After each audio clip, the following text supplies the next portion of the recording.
Hola neutroncitos, ¿cómo están?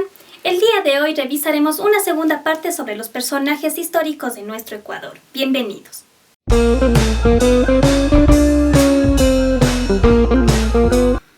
Neutroncitos, a continuación hablaremos de uno de los periodos políticos y sociales más representativos de mediados del siglo XX, el velasquismo.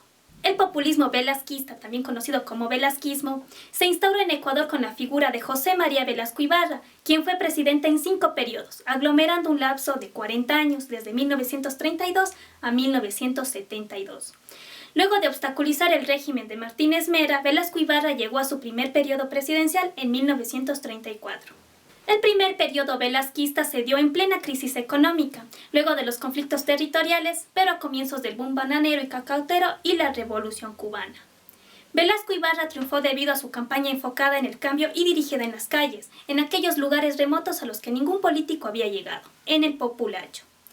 Durante este mandato se estableció lo siguiente: garantías y libertades públicas, respeto a la voluntad popular, educación laica y gratuita, se gestionaron planes de obras públicas y de la banca, así como reformas a los códigos civil penal y la reforma judicial.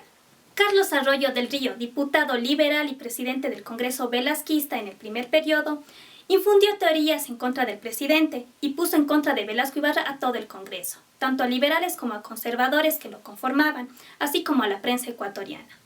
De esta forma se intentó un golpe de Estado, pero Arroyo del Río no tuvo apoyo de las Fuerzas Armadas, por lo que no se dio. Mientras tanto, Velasco Ibarra convocó a una asamblea para disolver el Congreso, pero el ejército lo calificó de inconstitucional y Velasco Ibarra se vio obligado a renunciar a sus funciones en 1935. El poder fue entregado a Antonio Fons, ministro de Gobierno. Neutroncitos, ¿sabían que el primer periodo del velasquismo se caracterizó por la llamada situación de masas, es decir, el conflicto entre la burguesía, los terratenientes y banqueros, y el proletariado, los obreros, campesinos, artesanos y otros gremios? Pese a que Velasco Ibarra garantizaba una educación laica y gratuita, la educación privada basada en el catolicismo seguía dominando, porque Velasco Ibarra pedía tolerancia y respeto hacia la misma. Durante su primer gobierno, el legislativo y judicial impugnaban el poder, por lo que los planes de gobierno se vieron obstaculizados. Durante su exilio contrajo matrimonio con la poetisa argentina Corina Parral Durán.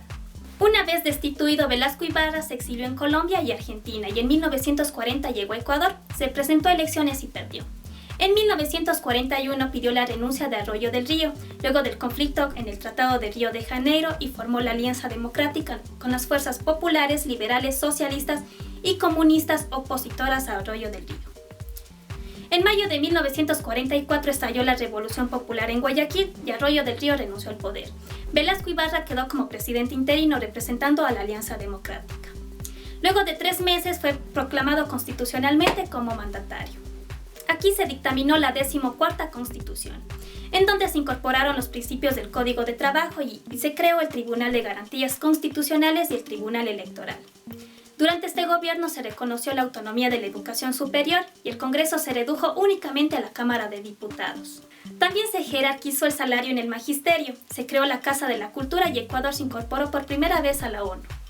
Hubo un tiempo de armonía, el que terminó porque Velasco Ibarra se adjudicaba el triunfo de la Revolución Popular como propio, desatando la inconformidad de los comunistas que también lo apoyaron. En 1945, Velasco Ibarra se opuso a algunas atribuciones que se tomaba el Congreso, especialmente la bancada izquierdista, la que no le dejaba funcionar en el Ejecutivo.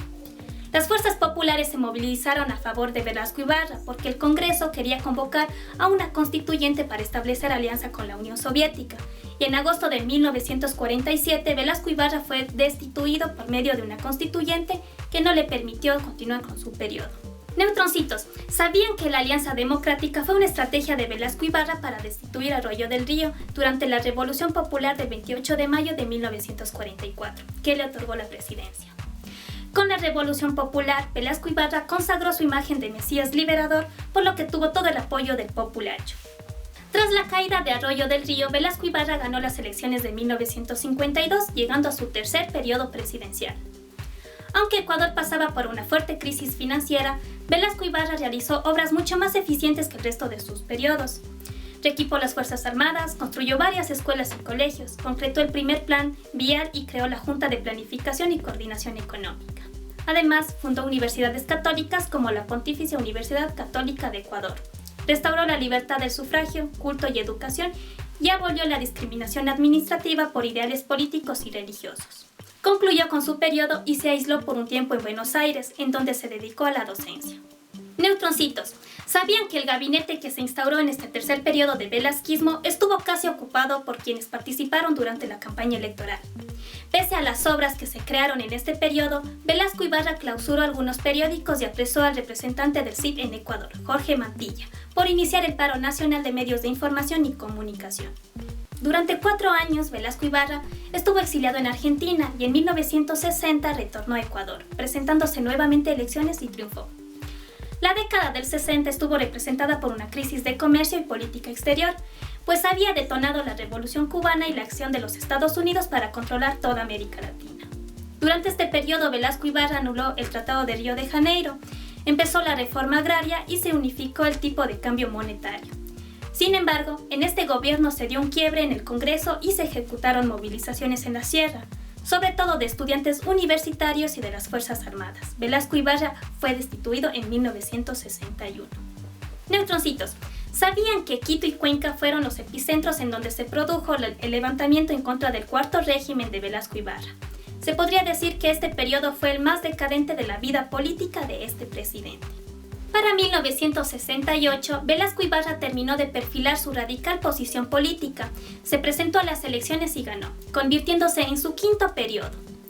Velasco Ibarra había perdido el control de sus estribos, además olvidó algunos decretos constitucionales. Destituyó al ministro de Agricultura y al ministro de Finanzas.